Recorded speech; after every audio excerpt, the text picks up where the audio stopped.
ಮಾಜಿ ಸಚಿವ ಬಿಜೆಪಿಯ ಶಾಸಕ ಭೈರತಿ ಬಸವರಾಜ್ಗೆ ಬಂಧನದ ಭೀತಿ ಎದುರಾಗಿದೆ. ಬಿಕ್ಲು ಶಿವ ಕೊಲೆ ಪ್ರಕರಣದಲ್ಲಿ ಈಗ ಯಾವುದೇ ಕ್ಷಣದಲ್ಲಿ ಬೇಕಾದರೂ ಭೈರತಿ ಬಸವರಾಜ್ ಅವರನ್ನ ಬಂಧನ ಮಾಡುವಂತ ಸಾಧ್ಯತೆ ಇದೆ. ಸಿಐಡಿ ಅಧಿಕಾರಿಗಳು ಬಂಧನಕ್ಕಾಗಿ ಬಲೆ ಬೀಸಿದ್ದಾರೆ. ಲುಕ್ಔಟ್ ನೋಟಿಸ್ ಅನ್ನು ಹೊರಡಿಸಲಾಗಿದೆ. ಈ ಕುರಿತಾಗಿ ಒಂದು ಡೀಟೇಲ್ ಮಾಹಿತಿ ಇಲ್ಲಿದೆ ನೋಡಿ.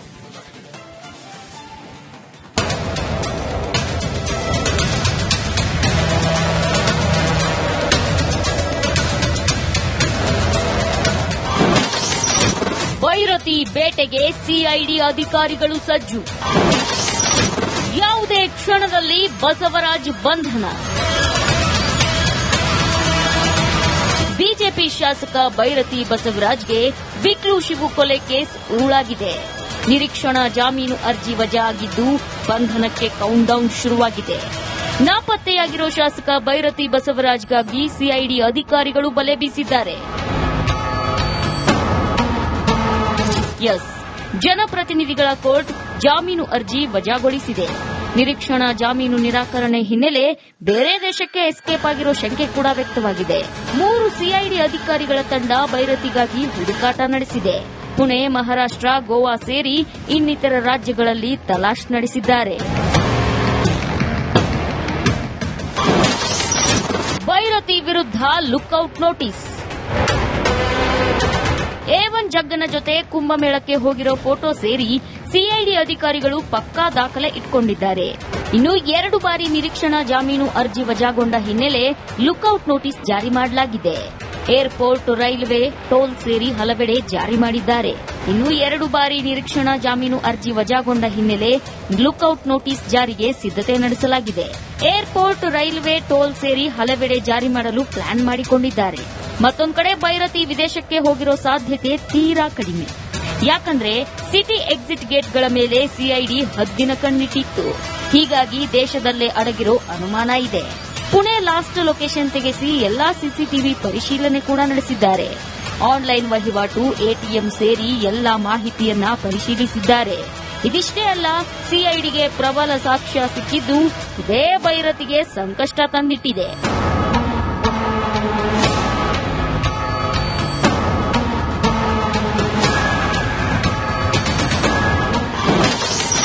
ಅದೊಂದು ಪೆನ್ ಡ್ರೈವ್ನಿಂದ ಶಾಸಕರಿಗೆ ಕಂಟಕ ಎದುರಾಯ್ತಾ ಎಂಬ ಪ್ರಶ್ನೆ ಮೂಡಿದೆ.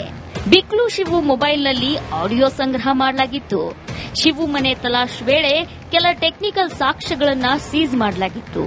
ಜಗ್ಗನ ಟೀಮ್ ಉಲ್ಟಾ ಹೊಡಿಬಹುದು ಅಂತ ಬಿಕ್ಲು ಶಿವು ಆಡಿಯೋವನ್ನ ರೆಕಾರ್ಡ್ ಮಾಡಿಕೊಂಡು ಪೆನ್ ಡ್ರೈವ್ನಲ್ಲಿಟ್ಟಿದ್ದ.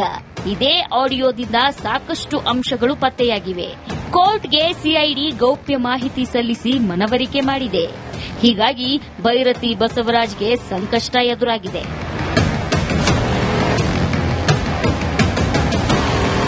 ಕೆಲ ದಿನಗಳ ಹಿಂದೆ ಹೈಕೋರ್ಟ್ ಭೈರತಿ ವಿರುದ್ಧ ಕೋಕಾ ಆಕ್ಟ್ ರದ್ದು ಮಾಡಿತ್ತು.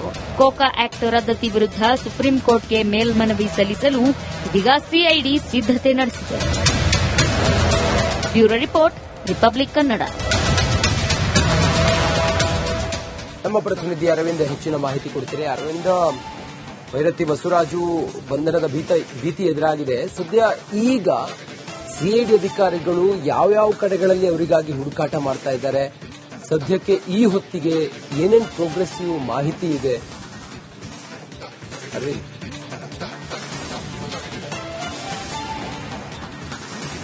ಎಸ್ ರಂಜಿತ್, ಖಂಡಿತವಾಗ್ಲೂ ಕೂಡ Biklu Shiva, rowdy sheeter Biklu Shiva murder ಕೇಸ್ಗೆ ಸಂಬಂಧಪಟ್ಟಂತೆ ಎಫ್ಐ ಆರೋಪಿಯಾಗಿರುವಂತಹ ಮಾಜಿ ಸಚಿವ ಪ್ರಸ್ತುತ ಶಾಸಕ ಭೈರತಿ ಬಸವರಾಜ್ ಅವರಿಗೆ ಬಂಧನದ ಸಂಕಷ್ಟ ಎದುರಾಗಿದೆ ಅಂತ ಹೇಳ್ಬಹುದು.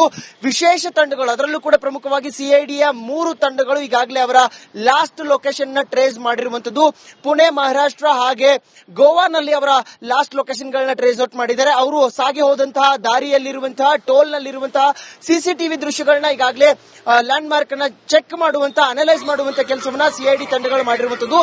ಇದು ಅಲ್ಲದೆ ಮತ್ತೊಂದು ಭಾಗದಲ್ಲಿ ಕೋರ್ಟ್ ನಲ್ಲೂ ಕೂಡ ಕಾನೂನು ಮುಖಾಂತರ ಮುಖಾಂತರವಾಗಿ ಹೋರಾಟಗಳು ನಡೀತಾ ಇರುವಂತದ್ದು. ಭೈರತಿ ಬಸವರಾಜ್ ಅವರ ನಿರೀಕ್ಷಣಾ ಜಾಮೀನು ಅರ್ಜಿ ವಜಾ ಆದಂತಹ ಹಿನ್ನೆಲೆಯಲ್ಲಿ ಲುಕೌಟ್ ನೋಟಿಸ್ ಅನ್ನ ಕೂಡ ಈಗಾಗಲೇ ಸರ್ವ್ ಮಾಡಿದ್ದಾರೆ. ಎಲ್ಲಾ ಏರ್ಪೋರ್ಟ್, ರೈಲ್ವೆ ನಿಲ್ದಾಣ ಆಗಿರಬಹುದು, ಎಲ್ಲೇ ಆಗಬಹುದು, ಅವರನ್ನ ಕಂಡ ತಕ್ಷಣವೇ ಅರೆಸ್ಟ್ ಮಾಡುವಂತಹ ಕೆಲಸಕ್ಕಾಗಿ ಈಗಾಗಲೇ ಲುಕೌಟ್ ನೋಟಿಸ್ ನ ಕೂಡ ಜಾರಿ ಮಾಡಿರುವಂತದ್ದು. ಮತ್ತೊಂದು ಭಾಗದಲ್ಲಿ ಅವರನ್ನ ಲಾಸ್ಟ್ ಲೊಕೇಶನ್ ಚೆಕ್ ಮಾಡಿ ಅವರನ್ನ ಟ್ರೇಸ್ ಔಟ್ ಮಾಡುವಂತ ಕೆಲಸವನ್ನ ಸಿಐಡಿ ತಂಡ ಮಾಡಲಾಗ್ತಾ ಇದೆ. ಆದ್ರೆ ಈ ಒಂದು ತನಿಖೆಯ ಹಂತದಲ್ಲಿ ಕೆಲವು ಸಾಕ್ಷ್ಯಾಧಾರಗಳು ಲಭ್ಯ ಆಗಿದೆ. ಅದರಲ್ಲೂ ಕೂಡ ಪ್ರಮುಖವಾಗಿ ಬಿಕ್ಲು ಶಿವ ಈ ಕೇಸ್ಗೆ ಸಂಬಂಧಪಟ್ಟಂತೆ ಹಲವು ಆಡಿಯೋ ರೆಕಾರ್ಡ್ಗಳನ್ನ ಒಂದು ಪೆನ್ ಡ್ರೈವ್ ನಲ್ಲಿ ಸ್ಟೋರ್ ಮಾಡಿ ಆತ ಇಟ್ಟಿದ್ದ. ಅದನ್ನ ಕೂಡ ಸಿಐಡಿ ತಂಡ ವಶಪಡಿಸಿಕೊಂಡಿರುವಂತದ್ದು. ಆ ಮುಖೇನವಾಗಿ ತನಿಖಾ ಹಂತದಲ್ಲಿ ಇವರ ಒಂದು ಇನ್ವಾಲ್ವ್ಮೆಂಟ್ ಈ ಕೇಸ್ನಲ್ಲಿ ಪ್ರಮುಖವಾಗಿದೆ ಅನ್ನುವಂತ ಕಾರಣಕ್ಕಾಗಿ ಅದನ್ನ ಕೋರ್ಟ್ಗೆ ಸಬ್ಮಿಟ್ ಮಾಡಿ ಆ ಒಂದು ನಿರೀಕ್ಷಣಾ ಜಾಮೀನು ಅರ್ಜಿಯನ್ನು ವಜಾ ಮಾಡಿಸುವಲ್ಲಿ ಸಿಐಡಿ ತಂಡ ಯಶಸ್ವಿಯಾಗಿದೆ. ಆದ್ರೆ ಕೋಕಾ ಆಕ್ಟ್ ಹಾಕಲಾಗಿರುತ್ತೆ. ಯಾಕಾಗಿ ಕೋಕಾ ಆಕ್ಟ್ ನ ಬಸವರಾಜ್ ಅವರ ಮೇಲೆ ಹಾಕಿದ್ದಾರೆ ಅನ್ನುವಂತ ಪ್ರಶ್ನೆ ಎದುರಾಗಿ ಆ ಒಂದು ಆಕ್ಟ್ ನ ತೆಗೆದುಹಾಕಲಾಗುತ್ತೆ. ಹಾಗಾಗಿ ಹೈಕೋರ್ಟ್ ನ ಆದೇಶವನ್ನ ಪ್ರಶ್ನಿಸಿ ಸಿಐಡಿ ತಂಡ ಸುಪ್ರೀಂ ಕೋರ್ಟ್ಗೆ ಮನವಿ ಮಾಡುವಂತಹ ಸಾಧ್ಯತೆಗಳು ಕೂಡ ಇದೆ. ಅದರ ಆ ಒಂದು ಹಂತದಲ್ಲಿ ಕಾನೂನು ಮುಖೇನವಾಗಿ ತಯಾರಿ ಕೂಡ ನಡೀತಾ ಇದೆ. ಅದರ ಒಟ್ಟಾರೆಯಾಗಿ ಭೈರತಿ ಬಸವರಾಜ್ ಅವರು ಒಂದು ಕಡೆ ಎಲ್ಲಿ ಬೆಳಗಾವಿಯಿಂದ ಹೊರಟು ಅಲ್ಲಿಂದ ಅವರು ನಾಪತ್ತೆ ಆಗಿರುವಂತದ್ದು, ಎಲ್ಲೂ ಕೂಡ ಅವರು ಯಾರಿಗೂ ಕೂಡ ಅಂದ್ರೆ ಅವರಿಗೆ ಸಂಬಂಧಪಟ್ಟಂತಹ ವ್ಯಕ್ತಿಗಳಿಗೂ ಕೂಡ ಸಂಪರ್ಕದಲ್ಲಿ ಸಿಗ್ತಾ ಇಲ್ಲ. ಜೊತೆಗೆ ದೇಶ ಬಿಟ್ಟು ಹೊರಗಡೆ ಹೋಗಿಲ್ಲ. ಆದ್ರೆ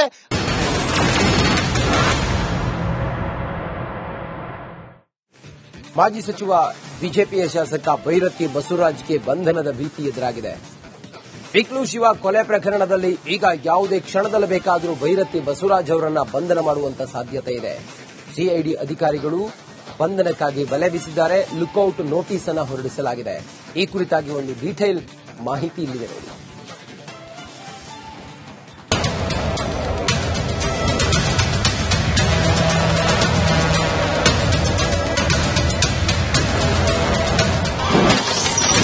ಭೈರತಿ ಬೇಟೆಗೆ ಸಿಐಡಿ ಅಧಿಕಾರಿಗಳು ಸಜ್ಜು. ಯಾವುದೇ ಕ್ಷಣದಲ್ಲಿ ಬಸವರಾಜ್ ಬಂಧನ. ಬಿಜೆಪಿ ಶಾಸಕ ಭೈರತಿ ಬಸವರಾಜ್ಗೆ ಬಿಕ್ಲು ಶಿವು ಕೊಲೆ ಕೇಸ್ ಉರುಳಾಗಿದೆ. ನಿರೀಕ್ಷಣಾ ಜಾಮೀನು ಅರ್ಜಿ ವಜಾ ಆಗಿದ್ದು ಬಂಧನಕ್ಕೆ ಕೌಂಟ್ಡೌನ್ ಶುರುವಾಗಿದೆ. ನಾಪತ್ತೆಯಾಗಿರೋ ಶಾಸಕ ಭೈರತಿ ಬಸವರಾಜ್ಗಾಗಿ ಸಿಐಡಿ ಅಧಿಕಾರಿಗಳು ಬಲೆ ಬೀಸಿದ್ದಾರೆ. ಜನಪ್ರತಿನಿಧಿಗಳ ಕೋರ್ಟ್ ಜಾಮೀನು ಅರ್ಜಿ ವಜಾಗೊಳಿಸಿದೆ. ನಿರೀಕ್ಷಣಾ ಜಾಮೀನು ನಿರಾಕರಣೆ ಹಿನ್ನೆಲೆ ಬೇರೆ ದೇಶಕ್ಕೆ ಎಸ್ಕೇಪ್ ಆಗಿರೋ ಶಂಕೆ ಕೂಡ ವ್ಯಕ್ತವಾಗಿದೆ. 3 ಸಿಐಡಿ ಅಧಿಕಾರಿಗಳ ತಂಡ ಭೈರತಿಗಾಗಿ ಹುಡುಕಾಟ ನಡೆಸಿದೆ. ಪುಣೆ, ಮಹಾರಾಷ್ಟ್ರ, ಗೋವಾ ಸೇರಿ ಇನ್ನಿತರ ರಾಜ್ಯಗಳಲ್ಲಿ ತಲಾಶ್ ನಡೆಸಿದ್ದಾರೆ. ಭೈರತಿ ವಿರುದ್ಧ ಲುಕ್ಔಟ್ ನೋಟಿಸ್. A1 ಜಗ್ಗನ ಜೊತೆ ಕುಂಭಮೇಳಕ್ಕೆ ಹೋಗಿರೋ ಫೋಟೋ ಸೇರಿ ಸಿಐಡಿ ಅಧಿಕಾರಿಗಳು ಪಕ್ಕಾ ದಾಖಲೆ ಇಟ್ಕೊಂಡಿದ್ದಾರೆ. ಇನ್ನು 2 ಬಾರಿ ನಿರೀಕ್ಷಣಾ ಜಾಮೀನು ಅರ್ಜಿ ವಜಾಗೊಂಡ ಹಿನ್ನೆಲೆ ಲುಕ್ಔಟ್ ನೋಟಿಸ್ ಜಾರಿ ಮಾಡಲಾಗಿದೆ. ಏರ್ಪೋರ್ಟ್, ರೈಲ್ವೆ, ಟೋಲ್ ಸೇರಿ ಹಲವೆಡೆ ಜಾರಿ ಮಾಡಿದ್ದಾರೆ. ಇನ್ನು 2 ಬಾರಿ ನಿರೀಕ್ಷಣಾ ಜಾಮೀನು ಅರ್ಜಿ ವಜಾಗೊಂಡ ಹಿನ್ನೆಲೆ ಲುಕ್ಔಟ್ ನೋಟಿಸ್ ಜಾರಿಗೆ ಸಿದ್ದತೆ ನಡೆಸಲಾಗಿದೆ. ಏರ್ಪೋರ್ಟ್, ರೈಲ್ವೆ, ಟೋಲ್ ಸೇರಿ ಹಲವೆಡೆ ಜಾರಿ ಮಾಡಲು ಪ್ಲಾನ್ ಮಾಡಿಕೊಂಡಿದ್ದಾರೆ. ಮತ್ತೊಂದು ಕಡೆ ಭೈರತಿ ವಿದೇಶಕ್ಕೆ ಹೋಗಿರೋ ಸಾಧ್ಯತೆ ತೀರಾ ಕಡಿಮೆ. ಯಾಕಂದ್ರೆ ಸಿಟಿ ಎಕ್ಸಿಟ್ ಗೇಟ್ಗಳ ಮೇಲೆ ಸಿಐಡಿ ಹದ್ದಿನ ಕಣ್ಣಿಟ್ಟಿತ್ತು. ಹೀಗಾಗಿ ದೇಶದಲ್ಲೇ ಅಡಗಿರೋ ಅನುಮಾನ ಇದೆ. ಪುಣೆ ಲಾಸ್ಟ್ ಲೊಕೇಶನ್ ತೆಗೆಸಿ ಎಲ್ಲಾ ಸಿಸಿಟಿವಿ ಪರಿಶೀಲನೆ ಕೂಡ ನಡೆಸಿದ್ದಾರೆ. ಆನ್ಲೈನ್ ವಹಿವಾಟು, ಎಟಿಎಂ ಸೇರಿ ಎಲ್ಲಾ ಮಾಹಿತಿಯನ್ನ ಪರಿಶೀಲಿಸಿದ್ದಾರೆ. ಇದಿಷ್ಟೇ ಅಲ್ಲ, ಸಿಐಡಿಗೆ ಪ್ರಬಲ ಸಾಕ್ಷ್ಯ ಸಿಕ್ಕಿದ್ದು ಇದೇ ಭೈರತಿಗೆ ಸಂಕಷ್ಟ ತಂದಿಟ್ಟಿದೆ.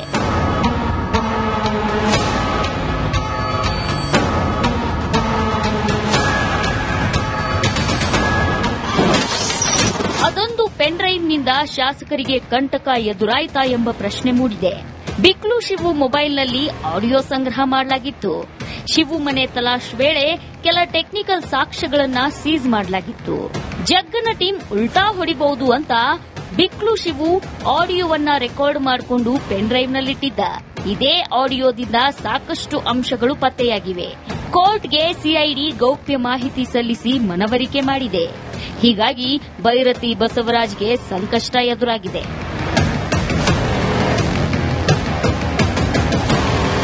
ಕೆಲ ದಿನಗಳ ಹಿಂದೆ ಹೈಕೋರ್ಟ್ ಭೈರತಿ ವಿರುದ್ಧ ಕೋಕಾ ಆಕ್ಟ್ ರದ್ದು ಮಾಡಿತ್ತು. ಕೋಕಾ ಆಕ್ಟ್ ರದ್ದತಿ ವಿರುದ್ಧ ಸುಪ್ರೀಂ ಕೋರ್ಟ್ಗೆ ಮೇಲ್ಮನವಿ ಸಲ್ಲಿಸಲು ಇದೀಗ ಸಿಐಡಿ ಸಿದ್ದತೆ ನಡೆಸಿದೆ. Bureau report, republic Kannada. ನಮ್ಮ ಪ್ರತಿನಿಧಿ ಅರವಿಂದ್ ಹೆಚ್ಚಿನ ಮಾಹಿತಿ ಕೊಡ್ತೀರಿ. ಅರವಿಂದ್, ಭೈರತಿ ಬಸವರಾಜು ಬಂಧನದ ಭೀತಿ ಎದುರಾಗಿದೆ. ಸದ್ಯ ಈಗ ಸಿಐಡಿ ಅಧಿಕಾರಿಗಳು ಯಾವ್ಯಾವ ಕಡೆಗಳಲ್ಲಿ ಅವರಿಗಾಗಿ ಹುಡುಕಾಟ ಮಾಡ್ತಾ ಇದ್ದಾರೆ? ಸದ್ಯಕ್ಕೆ ಈ ಹೊತ್ತಿಗೆ ಏನೇನು ಪ್ರೋಗ್ರೆಸಿವ್ ಮಾಹಿತಿ ಇದೆ ಅರವಿಂದ್?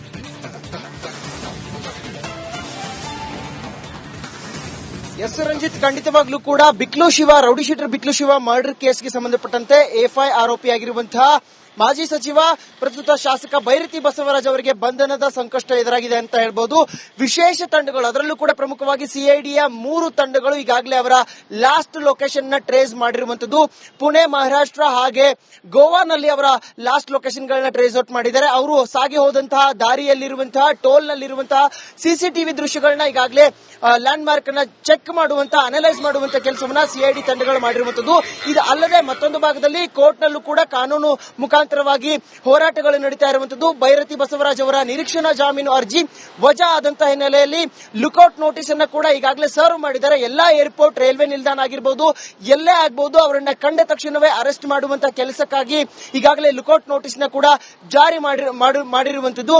ಮತ್ತೊಂದು ಭಾಗದಲ್ಲಿ ಅವರನ್ನ ಲಾಸ್ಟ್ ಲೊಕೇಶನ್ ನ ಚೆಕ್ ಮಾಡಿ ಅವರನ್ನ ಟ್ರೇಸ್ ಔಟ್ ಮಾಡುವಂತ ಕೆಲಸವನ್ನ ಸಿಐಡಿ ತಂಡ ಮಾಡಲಾಗ್ತಾ ಇದೆ. ಆದ್ರೆ ಈ ಒಂದು ತನಿಖೆಯ ಹಂತದಲ್ಲಿ ಕೆಲವು ಸಾಕ್ಷ್ಯಾಧಾರಗಳು ಲಭ್ಯವಾಗಿದೆ. ಅದರಲ್ಲೂ ಕೂಡ ಪ್ರಮುಖವಾಗಿ ಬಿಕ್ಲು ಶಿವ ಈ ಕೇಸ್ಗೆ ಸಂಬಂಧಪಟ್ಟಂತೆ ಹಲವು ಆಡಿಯೋ ರೆಕಾರ್ಡ್ಗಳನ್ನ ಒಂದು ಪೆನ್ ಡ್ರೈವ್ ನಲ್ಲಿ ಸ್ಟೋರ್ ಮಾಡಿ ಆತ ಇಟ್ಟಿದ್ದ, ಅದನ್ನ ಕೂಡ ಸಿಐಡಿ ತಂಡ ವಶಪಡಿಸಿಕೊಂಡಿರುವಂತದ್ದು. ಆ ಮುಖೇನವಾಗಿ ತನಿಖಾ ಹಂತದಲ್ಲಿ ಇವರ ಒಂದು ಇನ್ವಾಲ್ವ್ಮೆಂಟ್ ಈ ಕೇಸ್ನಲ್ಲಿ ಪ್ರಮುಖವಾಗಿದೆ ಅನ್ನುವಂತ ಕಾರಣಕ್ಕಾಗಿ ಅದನ್ನ ಕೋರ್ಟ್ಗೆ ಸಬ್ಮಿಟ್ ಮಾಡಿ ಆ ಒಂದು ನಿರೀಕ್ಷಣಾ ಜಾಮೀನು ಅರ್ಜಿಯನ್ನು ವಜಾ ಮಾಡಿಸುವಲ್ಲಿ ಸಿಐಡಿ ತಂಡ ಯಶಸ್ವಿಯಾಗಿದೆ. ಆದ್ರೆ ಕೋಕಾ ಆಕ್ಟ್ ಹಾಕಲಾಗಿರುತ್ತೆ. ಯಾಕಾಗಿ ಕೋಕಾ ಆಕ್ಟ್ ನ ಬಸವರಾಜ್ ಅವರ ಮೇಲೆ ಹಾಕಿದ್ದಾರೆ ಅನ್ನುವಂತ ಪ್ರಶ್ನೆ ಎದುರಾಗಿ ಆ ಒಂದು ಆಕ್ಟ್ ನ ತೆಗೆದುಹಾಕಲಾಗುತ್ತೆ. ಹಾಗಾಗಿ ಹೈಕೋರ್ಟ್ ನ ಆದೇಶವನ್ನ ಪ್ರಶ್ನಿಸಿ ಸಿಐಡಿ ತಂಡ ಸುಪ್ರೀಂ ಕೋರ್ಟ್ಗೆ ಮನವಿ ಮಾಡುವಂತಹ ಸಾಧ್ಯತೆಗಳು ಕೂಡ ಇದೆ. ಅದರ ಆ ಒಂದು ಹಂತದಲ್ಲಿ ಕಾನೂನು ಮುಖೇನವಾಗಿ ತಯಾರಿ ಕೂಡ ನಡೀತಾ ಇದೆ. ಅದರ ಒಟ್ಟಾರೆಯಾಗಿ ಭೈರತಿ ಬಸವರಾಜ್ ಅವರು ಒಂದು ಕಡೆ ಎಲ್ಲಿ ಬೆಳಗಾವಿಯಿಂದ ಹೊರಟು ಅಲ್ಲಿಂದ ಅವರು ನಾಪತ್ತೆ ಆಗಿರುವಂತದ್ದು, ಎಲ್ಲೂ ಕೂಡ ಅವರು ಯಾರಿಗೂ ಕೂಡ ಅಂದ್ರೆ ಅವರಿಗೆ ಸಂಬಂಧಪಟ್ಟಂತಹ ವ್ಯಕ್ತಿಗಳಿಗೂ ಕೂಡ ಸಂಪರ್ಕದಲ್ಲಿ ಸಿಗ್ತಾ ಇಲ್ಲ. ಜೊತೆಗೆ ದೇಶ ಬಿಟ್ಟು ಹೊರಗಡೆ ಹೋಗಿಲ್ಲ. ಆದ್ರೆ